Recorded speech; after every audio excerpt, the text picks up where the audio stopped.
Hello, dear colleagues. It's Conversations about Hearing, and our today's guest is Professor DeWet Swanepoel. DeWet Swanepoel is professor in the Department of Speech-Language Pathology and Audiology, University of Pretoria, which is a WHO collaborating center for the prevention of deafness and hearing loss. He is also adjunct professor at the Department of Otolaryngology, Head and Neck Surgery, University of Colorado School of Medicine. His research is focused on innovative solutions and service delivery models for more equitable hearing care. He has published more than 260 peer-reviewed articles, books, and book chapters, and is founded by the NIH UK Academy of Medical Sciences, National Research Foundation, and Industry. Professor Swanepoel is former president of the International Society of Audiology and editor-in-chief of the International Journal of Audiology. He is founder of a digital health company called the HearX Group, a social enterprise with a vision of healthy hearing for everyone and everywhere. Hello, DeWet. Hi, it's great to be with you, Gaziz. Thank you. My first question, please tell us a few words about audiology care and education system in South Africa, please. Yes, so South Africa has had a long-standing history of training audiologists, so have been doing that since the 1960s. Of course, the profession has developed tremendously over that period of time. So we have a number of universities, 5 or 6 universities that train audiologists. Every year, probably we graduate in the amount of about 120 to 140 audiologists. The training program is an undergraduate 4-year degree program, which is an honors equivalent degree.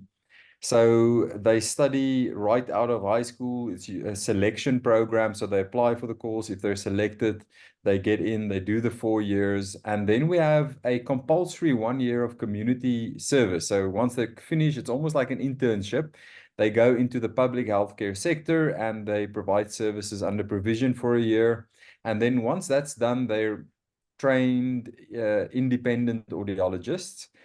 We also offer master's and PhD degrees post this initial degree.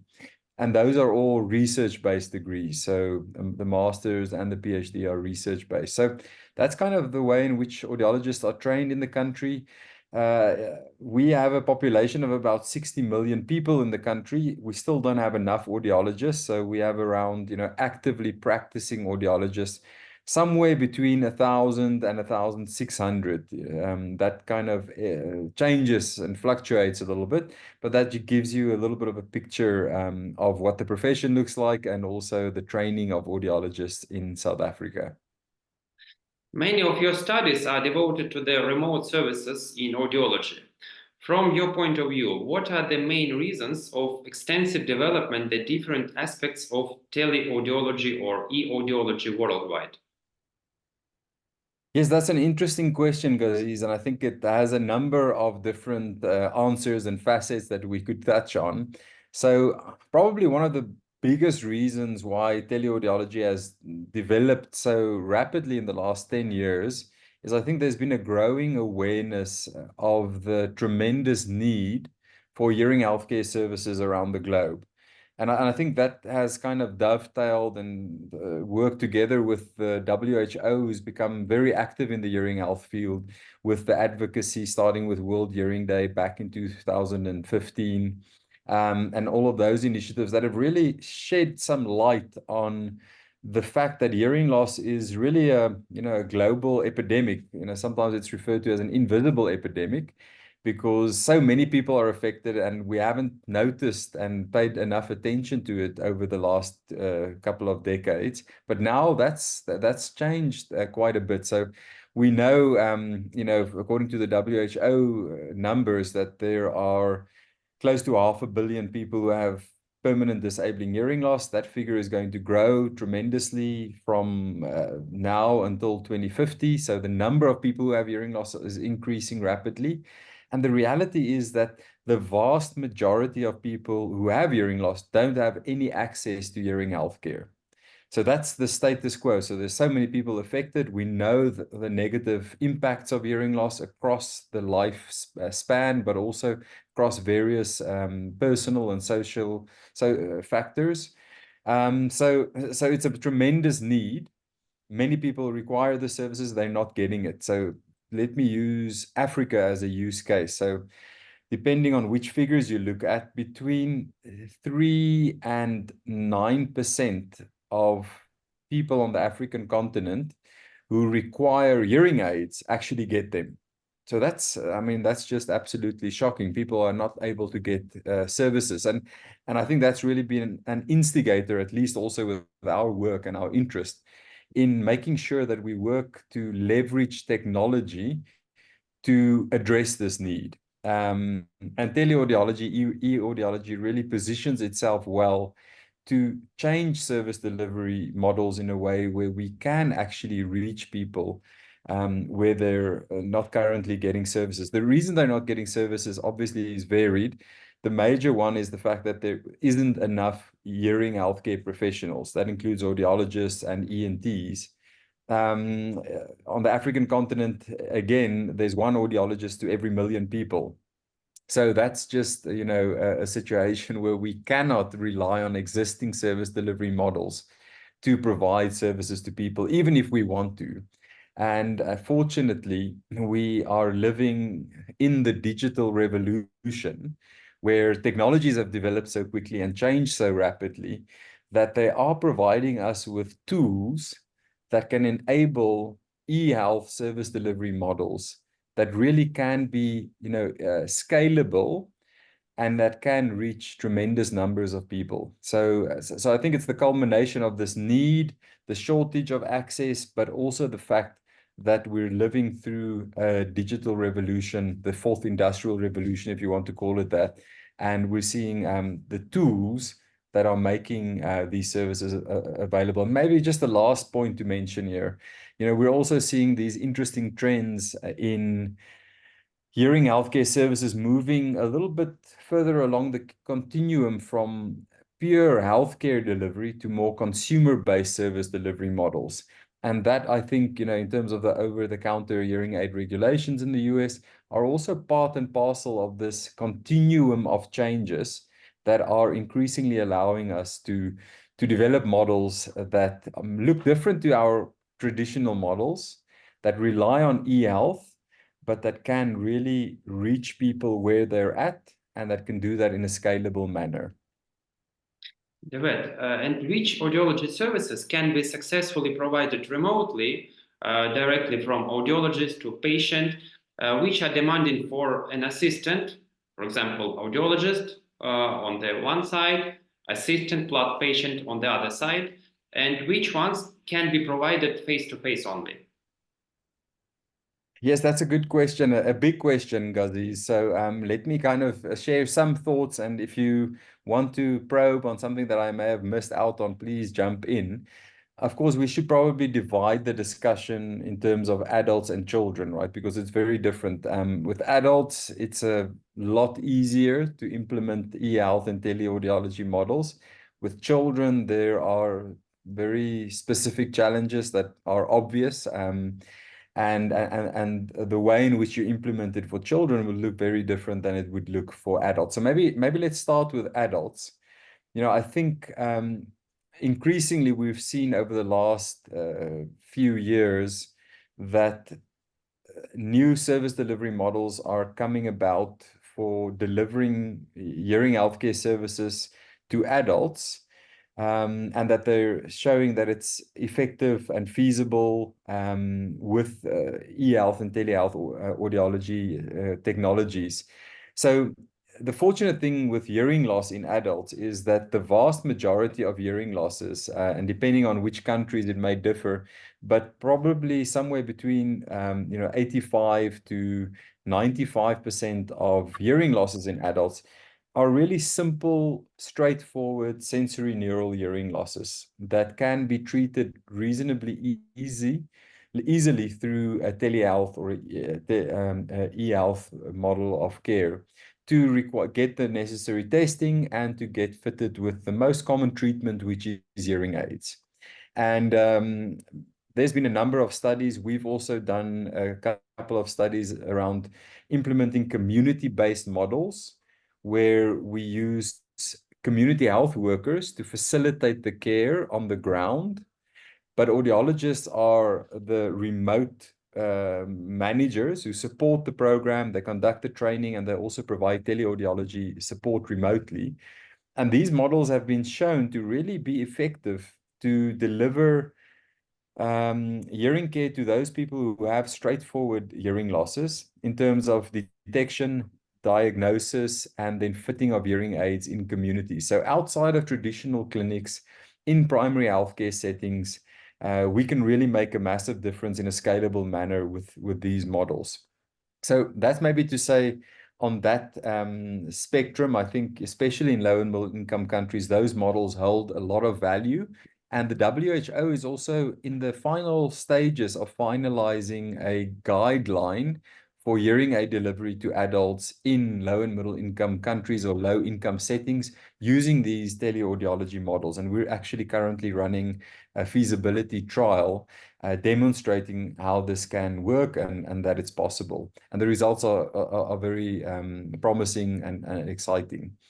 So in terms of the special cases where we're looking at adults who have, maybe mixed hearing losses, conductive hearing losses, medical reasons for their hearing loss, those individuals typically, in these models get triaged to medical care. But that can also be done in a way where it's part of this e-health or teleaudiology supported community-based model where the service is facilitated by minimally trained persons like community health workers. But those individuals typically need additional care, usually need face-to-face examinations and further workups in terms of medical diagnostics.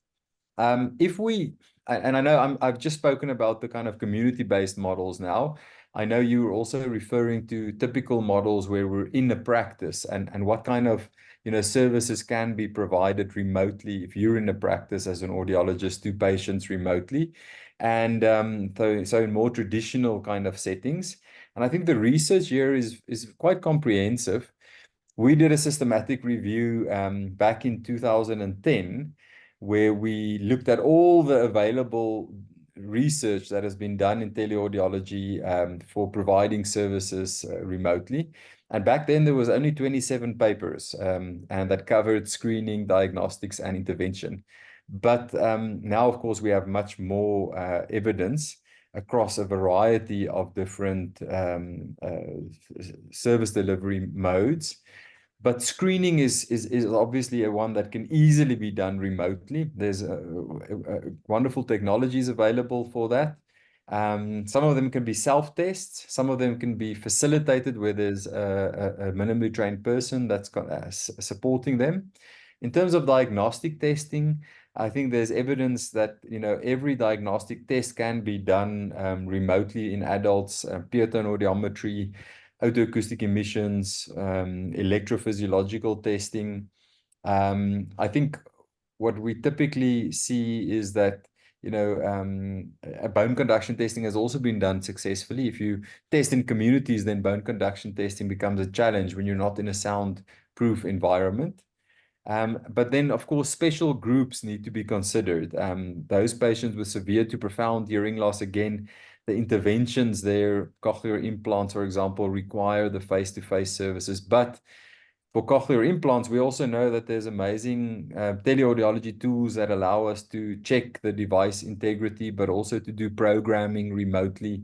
And then, of course, when it comes to intervention, the support, the troubleshooting for hearing aids and cochlear implants, and the counseling, all of that has been demonstrated to be very effectively delivered through a teleaudiology service delivery mode. And then, of course, maybe just lastly, I've said a lot here, and there's much more to say as well, but maybe just on children, they, of course, are a special population, they require someone with them when you deliver a teleaudiology service. There's been good evidence that remote auditory evoked potentials in children can work really well. So an audiologist can remotely control the equipment, especially in remote areas where you don't have a specialist on site. And these are specialized audiological test procedures. There's also evidence that screening programs with the technologies can be done remotely with remote support. And then maybe just finally to mention that, I think this is a encouraging point also, is that there's a lot of evidence about tele-intervention. Kids who get hearing aids at a young age, they still need support. The parents need to be trained.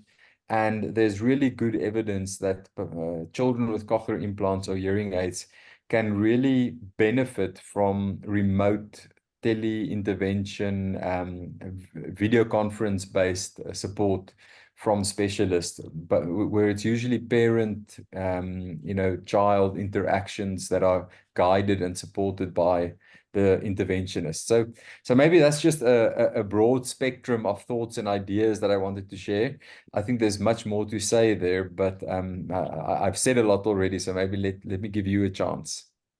Yeah, I can't agree more, because during the COVID pandemic, we were closed. Our center were closed as other centers in Russia and worldwide, and we performed more than 2,000 procedures remotely, rehabilitation procedures, hearing aid and cochlear implants adjustments, and most of them were quite successful. So Yeah. now we continue these procedures for children who can't get to our center, for example, children with additional disabilities. So it's very good and interesting area for research Yeah. and practice. Yeah, I agree. I think COVID obviously, and I didn't mention that, and that's a good point, because COVID obviously, gave telehealth and teleaudiology a big boost, because suddenly it wasn't just a convenient way of engaging with our patients. It actually was the only way in which we could engage with them, and it was really for the safety of our patients. So, in that respect, COVID was actually a positive influence in the growth and the acceptance of telehealth services in audiology. And maybe it's just worth mentioning here, I mean, I've covered a lot of ground. There's lots more to say. We actually, just published a book that came out last year called Teleaudiology Today, that highlights and summarizes a lot of these strategies. It's written for clinicians. So the whole idea is that it's also a tool that clinicians can use to implement these services across the continuum of care. Is it available online? It's already available online on Amazon. It's available as an ebook, so you can actually download it, but you can also purchase a hard copy from Amazon. And we did it through Amazon because we really wanted to get the cost down, as low as possible, to make it accessible around the globe. And all the income that's generated from the book is going back into research in sub-Saharan Africa to make hearing healthcare more accessible. So the whole idea is we want to make this an initiative to increase access to care, but also to support research in this field. Thank you. DeWet, you have already mentioned about the hearing screening, and what are the new digital solutions for hearing screening for adults and children? Yes, so Gaziz, this is also an interesting topic for discussion. I think there's different categories of screening tools. So there's self-screening tools where, someone like, usually these are for adults or adolescents, where they can actually screen themselves. They don't need anyone to support them. And these tools typically, can be scaled very widely because they're available to everyone. But then there's also digital screening tools that are facilitated. So someone needs to facilitate. It doesn't have to be an audiologist. It could just be a community health worker. It could be a school health nurse, or it could be, a primary care physician for that matter. So maybe we can talk a little bit about both of those categories. Maybe the first one in self-testing. There's been a lot of work to make screening available on digital tools, like through a smartphone application or a tablet-based application or a web-based application. I think probably the most widely known technology here is the digits in noise test. Certainly the one that's been taken up the most widely. And it's also because the WHO has adopted the digits in noise test as their official hearing screening application called the eAudiology app. Anyone can download it. There's also a pro version, which is not a pro because you have to pay for it. All of this is free. But the pro version allows community health workers to use the eAudiology app and also collect patient data through it. But in any case, the digital noise test is a great tool because it's simple, it's quick, and it can work across platforms, and it doesn't require calibration of the equipment. Because that's the main issue when you really want to test people, as through digital tools as widely as possible.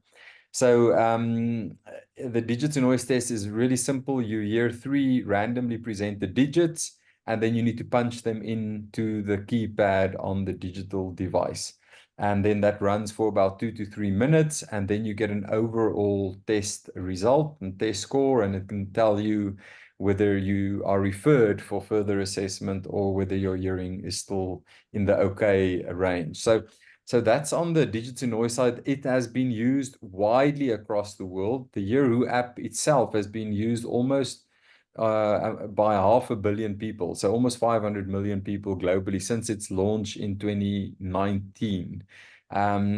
It supports a number of languages, including Russian, English, Chinese, Spanish, and the other official WHO languages are following. So they're all in the development stages, various development stages. So that's, but it's also, there's various versions of this digital noise technology. So for example, we've worked a lot through the Eurex group to also provide this as a web widget. So audiologists can, for example, in their practice, implement a web widget version of that tool, and they can provide that as the first contact with their patients remotely. So if a patient contacts them, send the link to their website, they do the screening, and you already have that information before they come in. We've run a couple of studies on this. And one of the studies where we ran a virtual clinic showed that this online screening tool, which really is in a way, a 24/7 clinic, it's open all the time. People can do the screening by themselves. More than 60% of all the tests done on that screener was done outside of regular office hours. So it just means, audiologists can actually run a service while they're not there at the office.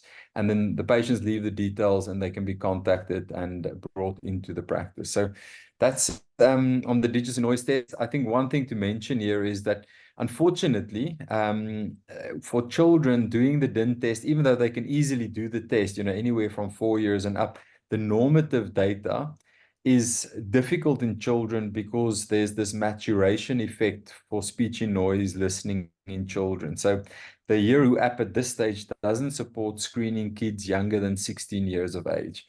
So the DIN is a little bit more complicated when it comes to screening in young children. But then, of course, there are apps that you could download on your phone to do your hearing screening with pure tone audiometry. The reality is that these apps are usually not very accurate. The reason for it is because you're not using a calibrated headphones. In some ecosystems, like the Apple iOS ecosystem, which is a very closed ecosystem, uses the same hardware. Some of those pure tone audiometry apps can actually be reliable and can be used for reliable pure tone audiometry testing. But the reality is that iOS devices are expensive and they're usually not available in the areas where services are most needed. Then there's also a category, Aziza, of screening devices that are uniquely suited for remote hearing care, but that are actually calibrated devices. So for example, at the Eurex Group, we've developed a device called EarScreen. It's a smartphone application that runs on a smartphone or a tablet. You connect a calibrated headphone to it, and then you can do calibrated certified pure tone audiometry. The protocols are automated. So the whole idea there is that, again, minimally trained people, a community health worker, can easily operate the test. It has a very simple user interface and user experience, but it does include rigorous quality control. So for example, it measures the environmental noise throughout the testing. If it exceeds the permissible levels, it would flag it. And it also has other metrics like checking the response times, etc., that helps us to do accurate screening by non-professionals. And we get all of that data on a cloud-based data management service where audiologists can then remotely do the checking and the surveillance and ensure that the program is actually functioning accordingly. And they can then manage the referrals from this remote platform. The other devices, of course, are autoacoustic emissions or automated ABR. And maybe just on an interesting note, through the EUREX group, we've also just recently completed the FDA clearance for the first Bluetooth OAE device that also runs on a smartphone. And that's just been FDA cleared and will be launching within the next 3 months. Small device, the whole idea, the cost, it should be really low, but it should also be easy to operate, the same principles I mentioned to you, so that audiologists can remotely manage the program, but minimally trained persons on the ground can actually do the screening for children, infants, or adults. So those are devices that are uniquely suited to screening in community settings or in hospital settings, but that offer this possibility to do asynchronous teleaudiology. So someone's checking the results remotely, doing the interpretations and the recommendations from there. So maybe I should stop there. That's just some of the thoughts around the screening potential with teleaudiology. Yeah, that's interesting. What are the barriers for implementing the teleaudiology in the most of countries, for example, where the audiologist shortage take place? Yes, so again, that's a good perspective. You know, our technologies and our service delivery and our research can really show the benefit of service delivery models, and it can show that we can actually do it. And I think the evidence is really there. We need some more, but the evidence strongly shows us that these service delivery models can significantly reduce costs and that they can expand access to services. The big challenge now is how do we change existing service delivery models? How do we implement these service delivery models into existing healthcare systems? And again, I think that is a global challenge. That's something that the WHO is also strongly working towards improving, because there's a lot of need for advocacy and awareness throughout all the levels of care, at the grassroots, but also at the decision maker level, governments, departments of health, etc. So policy is a challenge. So existing policies oftentimes don't cater for innovative ways of providing services using technology, using telehealth, but also employing minimally trained persons like community health workers to deliver some of the basic elements of the service delivery model with the remote support of professionals. So I think that's a major barrier. We also have the traditional barriers of infrastructure challenges, equipment, but also connectivity challenges in some of the countries where these services are most needed. And that's a persistent challenge. I think there's been a lot of improvement. Fortunately, mobile operators have expanded rapidly across the globe, even in places like the African continent. So connectivity is increasingly becoming more accessible, but it is sometimes still expensive and there may still be challenges. I think the fortunate thing with our technologies these days is that most of them offer asynchronous teleaudiologies. In other words, the service can be provided and you only need connectivity after the fact. So whenever you get to a site where there is a Wi-Fi connection or internet connectivity active, you can upload the results and then activate the service delivery pathways from there.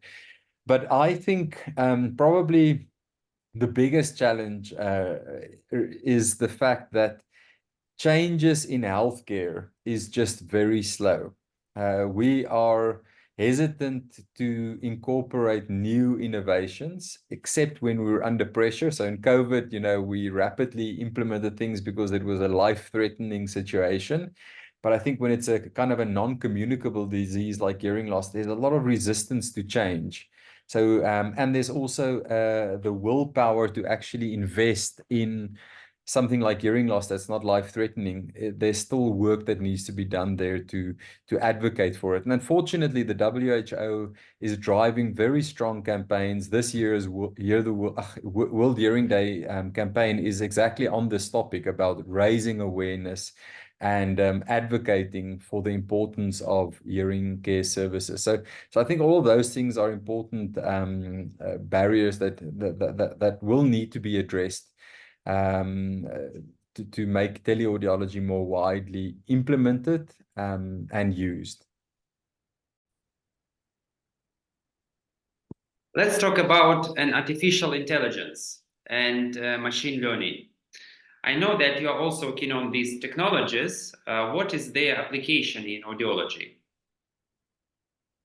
Yes, Gaziz, I think like in all the other health fields, machine learning is becoming increasingly relevant and has become a very important field to advance the science, but also the clinical practice of the various healthcare services. So in audiology, definitely, I think there's a massive potential for these tools to be used. I think we're in the early stages of seeing some of these technologies being piloted and trialed. There's a lot more that will be done and should be done. But certainly, I think it's going to be a game changer for hearing healthcare delivery and also the improvement of the efficiency of our service delivery, but also in terms of the effectiveness and the outcomes. So we've been involved in a number of different projects at various stages with some of these technologies. I think one of the first ones we worked with is otoscopy, so video otoscopy images that we use to train an algorithm that can then classify a ear disease into different categories or ear condition into different categories based on an image of the tympanic membrane. So we actually published our first paper on that back in 2016 in one of the Lancet journals. It was the first paper on using artificial intelligence on video otoscopy images to categorize these into different categories. So we really worked hard to pioneer this as the first clinical solution also that is included in a video otoscope. So the EarScope otoscope from EarX, the software actually has the artificial intelligence option for those people who opt into the research program. And then you can use this program. So when you take an image of an ear canal and eardrum, it sends that image up to the cloud and it analyzes the image based on our trained model that we've developed over the last 5 years. And then it sends the likely diagnosis or categorization back to the phone. Even though it's synchronous or it kind of has to send that to the cloud, it almost feels like it's instantaneous. So you take a picture with the EarScope and then you get a potential diagnosis. At the moment, it supports 4 categories. So it will classify the image either in normal, a wax impaction, a chronic suppurative otitis media, or just a lump grouping of abnormal, which require medical follow-up and referral. So that's still a simple tool. The idea is it needs to be expanded as more data is collected, but maybe just to illustrate the potential. So if you use something like that, you can already triage patients at a primary healthcare level, those that don't have ear disease, but that actually have hearing loss. They can immediately be referred onto a hearing aid service where they can get a hearing aid in a simplified service delivery model. Those who actually have more complicated ear conditions are then triaged to medical care. So that's just one example. There's also been very good work done on pure tone audiometry. A colleague in the US, Dennis Barber, has probably contributed the most in this field to date, where they've used machine learning approaches to optimize automated pure tone audiometry. And there's actually remarkable things they can do. They can, test both ears at the same time. It makes sure that it optimizes the test frequencies and then predicts the thresholds based on the information it gets. And it does this in a very efficient way, more efficient than conventional audiometry. And it also allows you to get really good resolution in your pure tone audiogram. So it's not just that it gives you 5 or 6 or 7 octave frequency thresholds. It predicts the entire frequency response across the audiogram. So really great work that's been done there. And then, of course, I think there's increasingly interest in things like chatbots. How can we use the large language models to also incorporate patient support and engagement and even troubleshooting with these different models? And there's some initial research that's being conducted on that. I think online support programs is a logical place for these models to also contribute. But then, of course, I think the things that are still a little bit further out that will be really super exciting is the data analytic power that these models will bring, you know, to, for example, explore ways in which we could predict progression of hearing loss over time for some users based on demographic variables, but also some diagnostic variables that we have. Or we could also, you know, predict hearing aid success based on the patient characteristics and their age and whatever other information we can feed into these models. But the thing with these machine learning models is that you need big data sets. And I think that's where we still, you know, have some hurdles to get access to good quality data sets that we can use to train these models. But certainly, this is going to be a major area of development over the next 10 years. And very exciting to see what will come out there. I think that's the interesting thing about machine learning is that we never know exactly what we're going to be able to get out. And I think we've experienced this with something like ChatGPT. It just revolutionized, you know, so many things overnight. And I imagine things like that will also be possible in hearing healthcare. We don't know what we don't know. So exciting times ahead. Yeah. So let's talk about over-the-counter hearing aids. Could you describe differences between OTC and traditional programmable devices? Were there some social or economic demands for developing and approving OTC in some countries? Yes, Gaziz, thanks. I think it's good to clarify some of the misconceptions around over-the-counter hearing aids. You know, the actual technology that underlie many of the current FDA-approved self-fitting over-the-counter hearing aids. Maybe it's also important to say that there are two categories of over-the-counter hearing aids in the US that's regulated. The first is self-fitting over-the-counter hearing aids, and then there's the preset category. So let me first talk about the self-fitting one, because the self-fitting one is very similar to the programmable hearing aids. The actual technology of these devices, if you look at the spec sheets, they're usually, you know, they have directionality, multiple microphones, you know, 8 or 16 channels. They have noise reduction. They have all the features of our modern digital hearing aids. They are digital hearing aids. The difference comes in that they are, you're able to program them in a different way than programmable prescription devices are programmed. They are still programmable, but they're programmed through the device itself linked to a smartphone application. So, for example, if we use the Bose hearing aid technology that's now incorporated into the Lexi hearing aids, there is a there's an assessment where you are listening to sound and you adjust and toggle through the different settings, and then you decide on which one of these settings suit you, and then you can program it accordingly. You can always go back and readjust. Some of the other devices like the Lexi Lumen as an in situ hearing test. So here you're actually putting the hearing aid on, and you're doing a pure tone audiometry test through the application. Once you've gone through the test in the left and the right ear and you press program, it actually programs that device according to our conventional NL2 fitting algorithm. So it's like a fitting in audiological practice, but it doesn't have as many frequencies to set up the hearing aid amplification. And it also doesn't include real ear measures, right? Which oftentimes are part and parcel of a clinician visit with an audiologist. So those are the self-fitting over-the-counter hearing aids.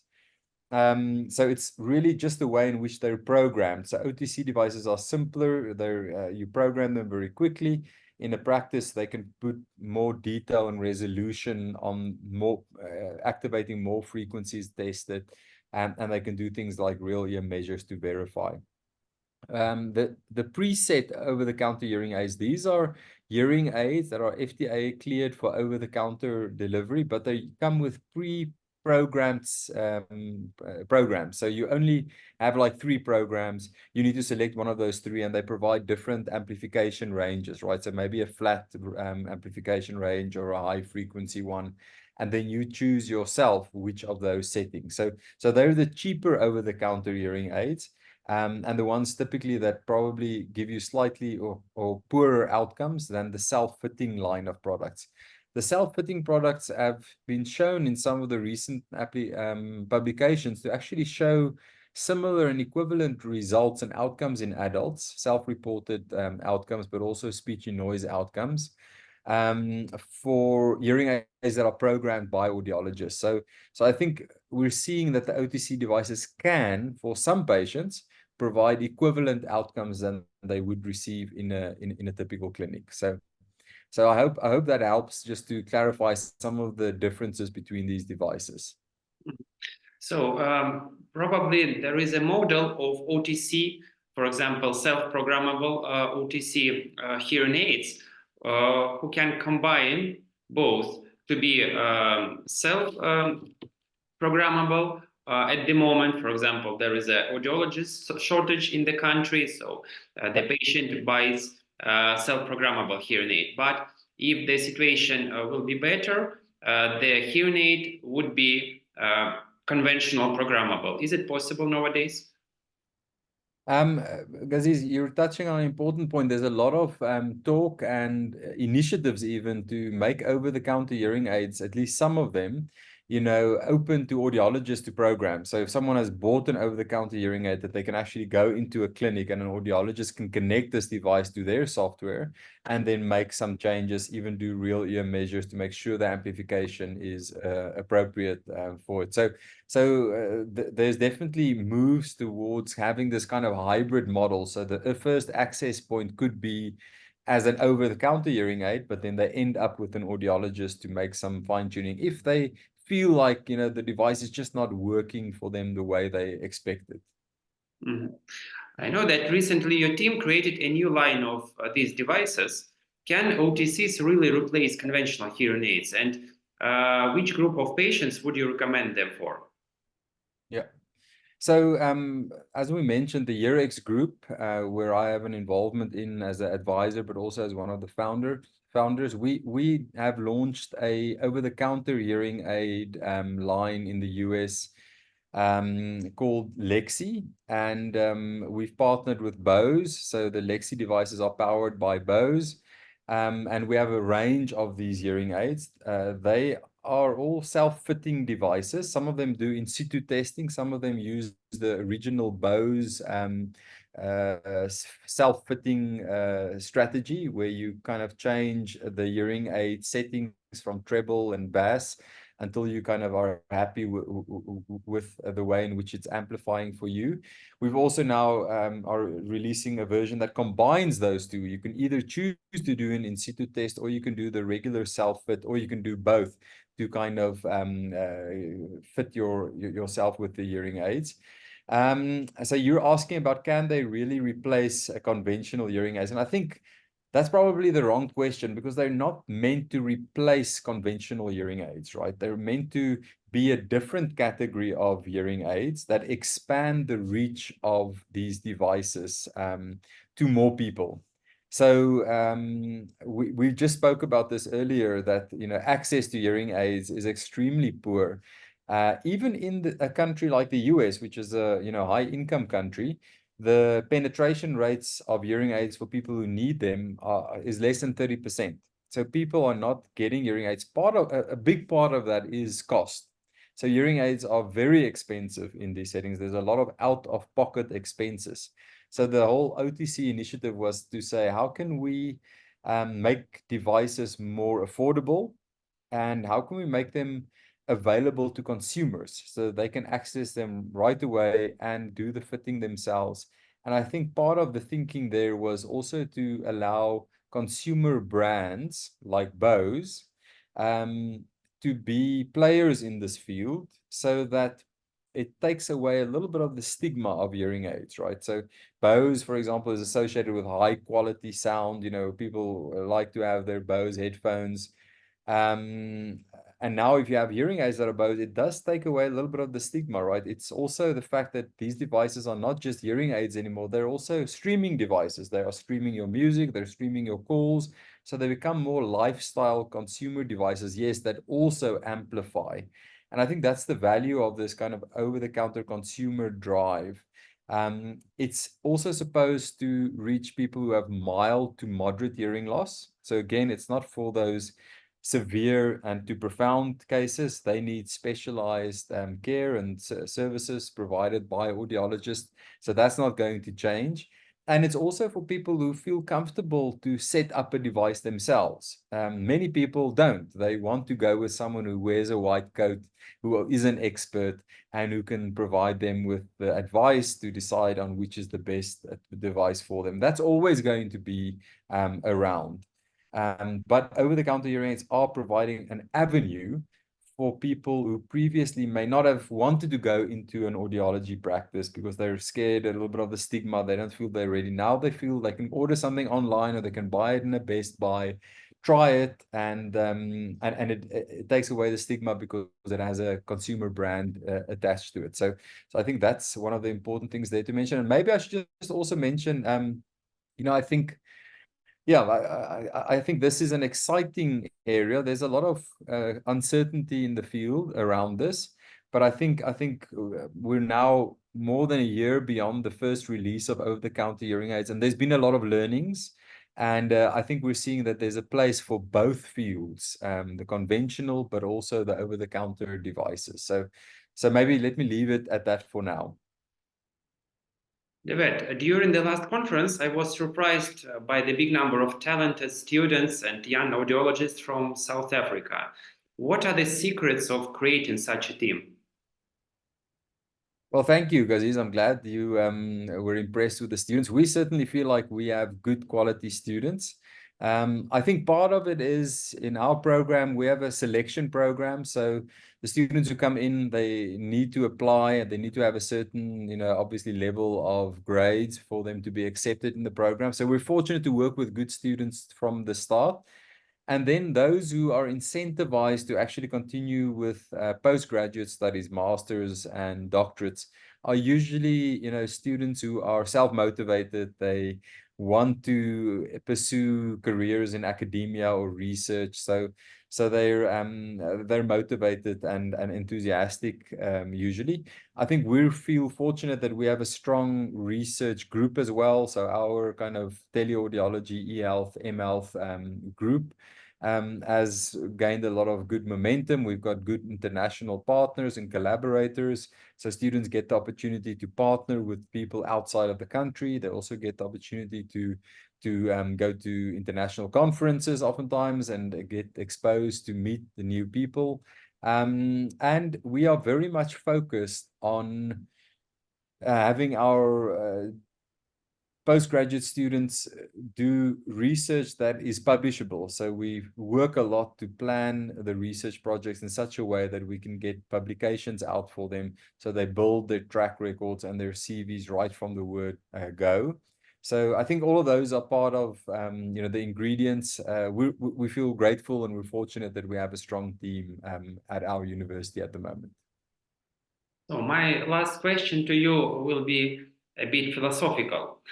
Today we talked a lot about the new technologies which can assist or even replace an audiologist in some situations.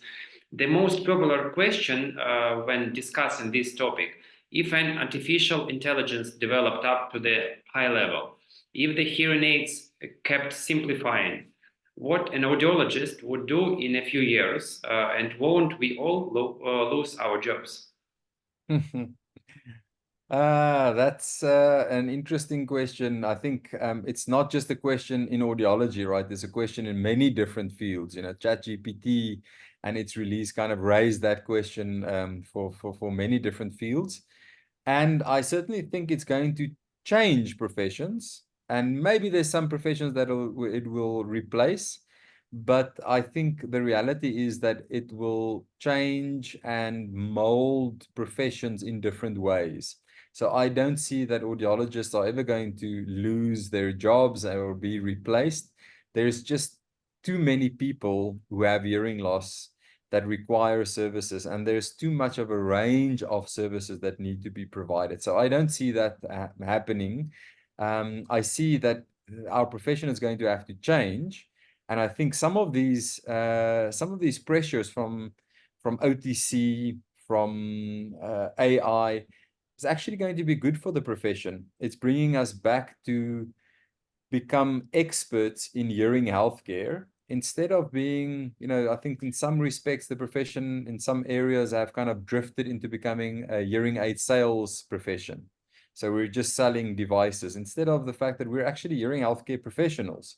We need to be experts in the provision of this care. That means, the screening, the diagnostics, the management, but also the interventions and the support. So it's always going to be necessary. There's always going to be difficult and specialized cases that the technology is not going to be able to resolve. There's always going to be a need from some patients to interact with a person. Maybe not all patients, maybe less and less over time, but there's always going to be a need for that.